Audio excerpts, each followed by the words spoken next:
If you were to ask me what I think that the most frustrating and difficult style of accent stone setting is, there's no doubt I would say channel setting is by far the most frustrating to me. When it's done right, however, it adds an incredible texture and an awesome way to add more color to your pieces. I often find that setting faceted stones in channel settings is actually easier than any other shape.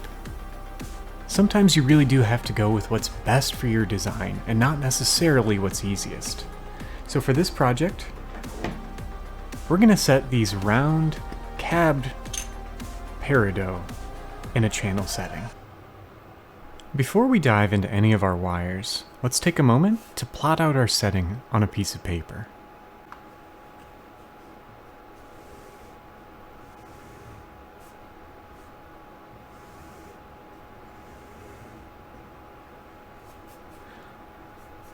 Our main two base wires for this setting will be the two square wires that run parallel underneath our stones.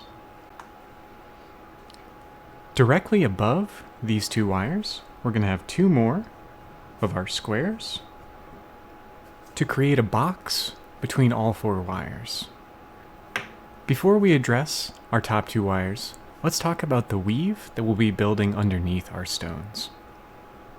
For this pattern, we're going to wrap one coil around each side before crossing over, doing one coil around the opposite side, crossing over, and repeating this same pattern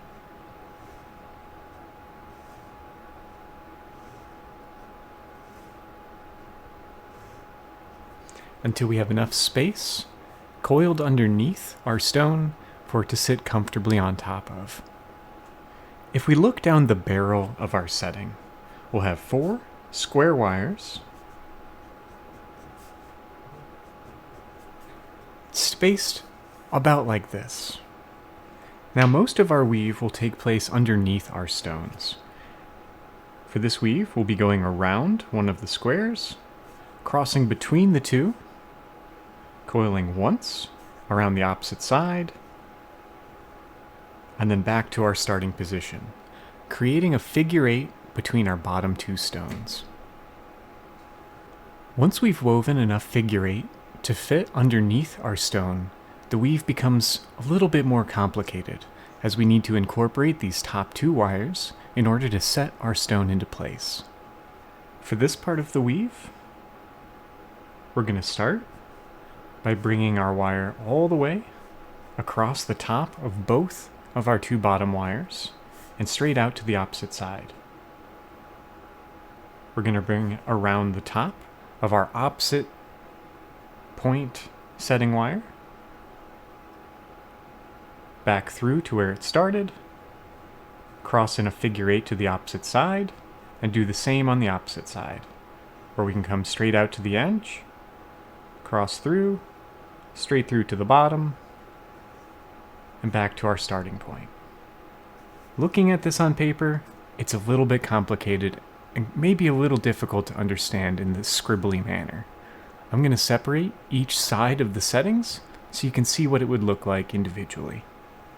The first thing to take note of is that wherever your weaving wire starts, it should always end in that position when you finish any section of this weave, whether it's the figure eight section just beneath the stones or the full setting between all four wires.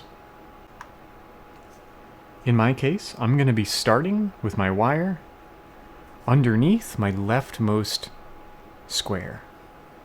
Coming from underneath, we'll come across, straight to the opposite edge, around that square, straight to the bottom, and then back to our starting position underneath this square.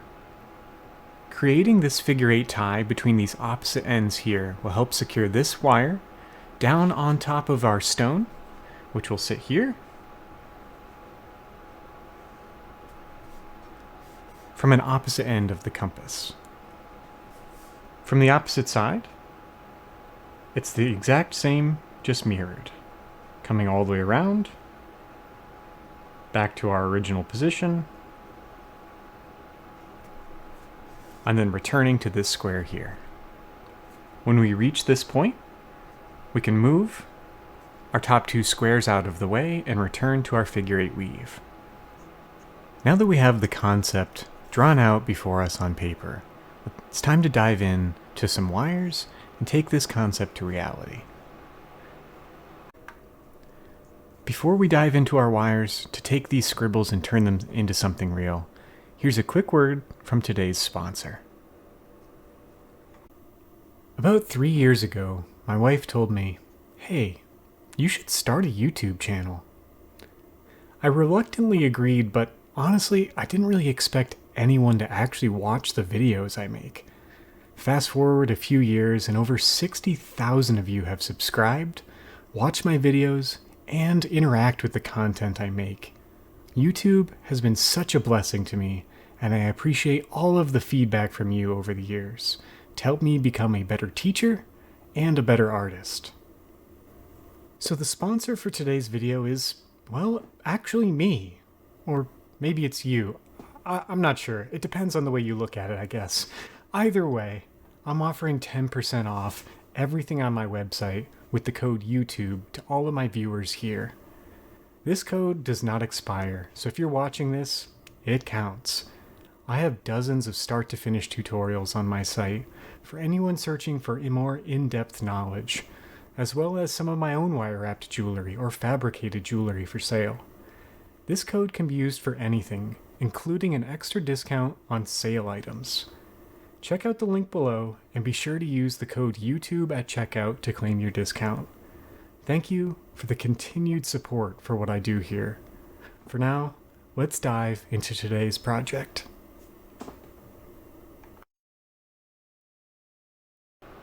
To create my setting, I've cut 4 4-inch segments of 21 gauge square and 3 feet of 28 gauge round. My round is dead soft, and all 4 of my squares are currently dead soft. Our first step will actually be to harden 2 of them. Starting with one of our squares, we're going to pinch it securely in our pliers, and then take our nylon tipped pliers and bend it almost like a Christmas ribbon, one way and then the other, to begin hardening that silver.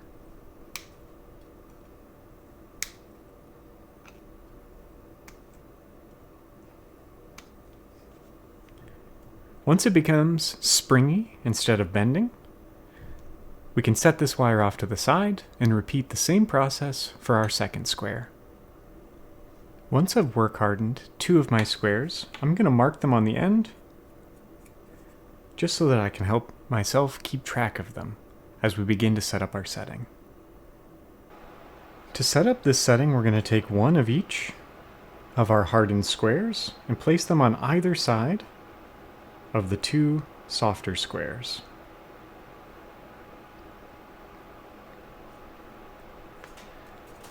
With my 28 gauge round, we're going to do 10 coils to secure these wires together.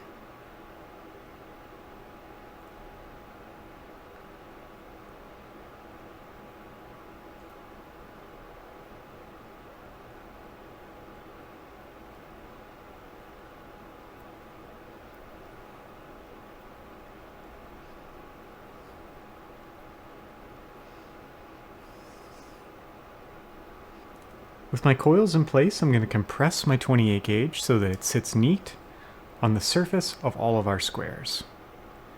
At this point, we need to align all of our squares into a box. So we're going to start by taking both of the center 2 squares and putting a 90-degree kink at them, right where our coil ends. From here, we're going to bend them out 90 degrees out to either side.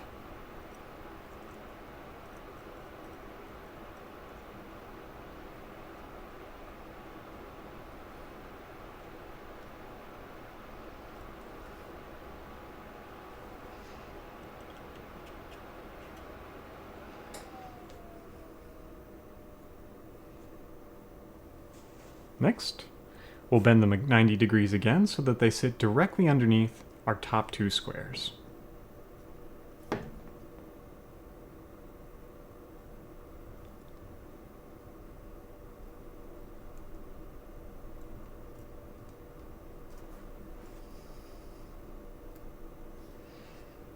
If we look down the barrel of our setting, it should begin to resemble a box. That's where our stones will be slotted into and held into place with our top 2 squares sitting on top of the weave that we create with our squares at the bottom of the setting. As much as is possible, we're going to leave our top 2 squares, which are our hardened 2 squares, in place. By eliminating any bends or kinks in these squares, we can create the illusion of this channel as one unique piece. To begin our weave, we're going to coil once around our leftmost square at the bottom, coming over the top of that square and underneath our rightmost square at the bottom. We're going to coil once around this square and then cross back between those 2 bottoms to our starting position.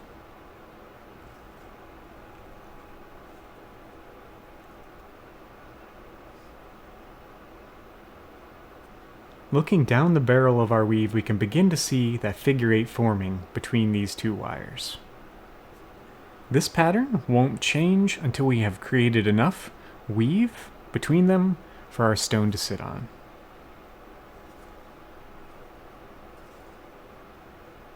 Crossing between the 2 bottoms, coiling once around, back to our starting position, and repeating from there. I went ahead and repeated our pattern a total of 5 times.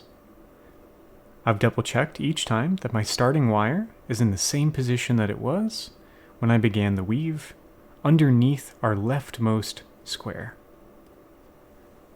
From here, we're going to slide our first stone into place between our 2 layers and then begin tying it in using our top 2 squares.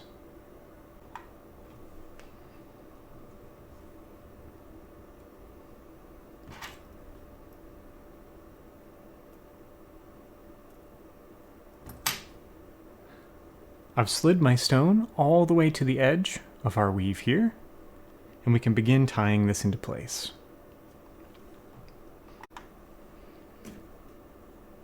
I'm starting from what is my bottom left here.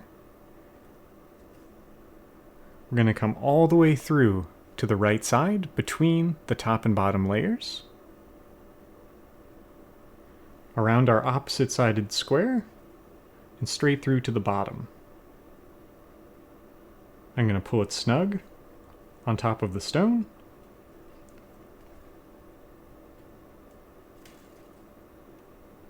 and then once around our starting square.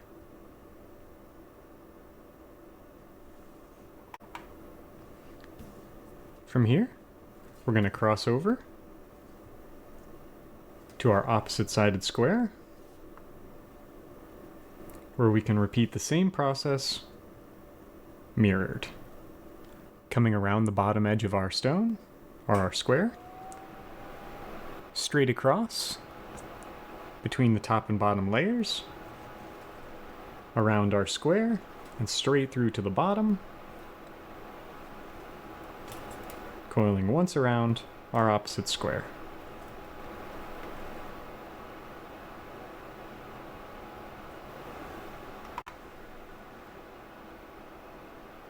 With our first stone set into place, I'm going to repeat the same process for our next 2 stones, and then we'll adjust to finish our weave. I went ahead and set our second stone in the same way, and then created the weave underneath our setting for the 3rd stone. From here, we're going to adjust our pattern slightly to return our bottom 2 squares to their beginning placement parallel to our top 2 squares here. To begin returning our squares back to their starting position, I'm going to flip my whole section over to make it easier to see. I'm going to start with the wire that doesn't have my 28 gauge connected to it. We're going to go ahead and put a 90-degree kink into that wire so it comes straight across our setting. Next, we'll do the same with the 28 gauge wire square.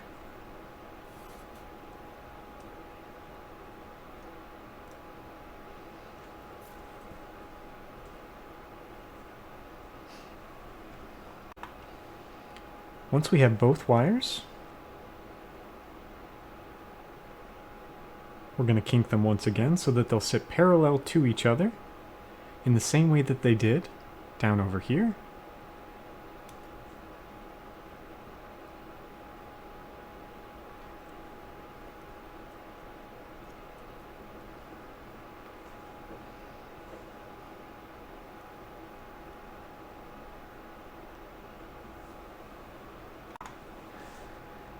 Next, it's time to return them to the surface.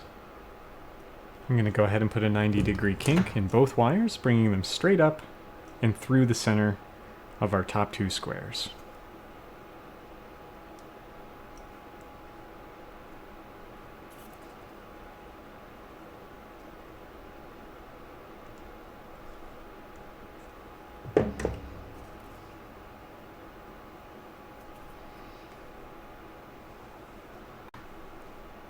From this point, before we move forward, reconnecting this into the weave, I want to double check the fit with our stone.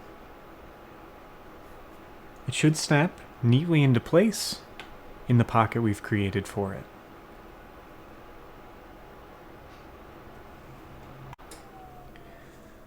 To secure our stone into place, we're going to bend both of our squares back parallel to our surface level squares and coil 10 times around all 4 of our squares.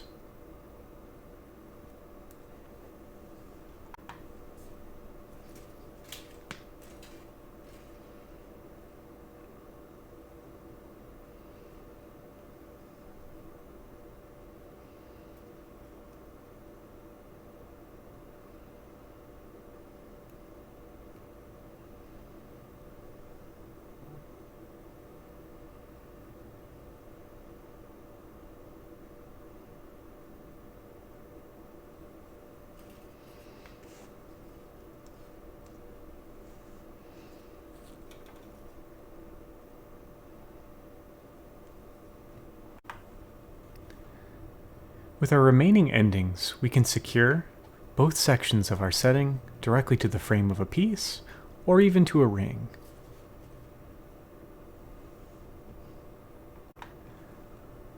I hope this video is helpful in just starting to unravel the mystery of channel setting cabbed stones.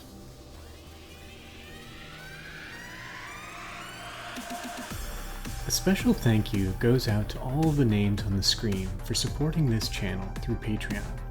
What I am doing would not be possible without your support. If you're interested in helping support the channel, follow the link in the description below this video. If you found this video helpful, leave me a like on the video. This helps me a lot with the visibility of my videos in YouTube's algorithms.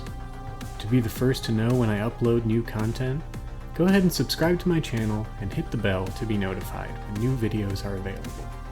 Thank you for watching, and happy wrapping.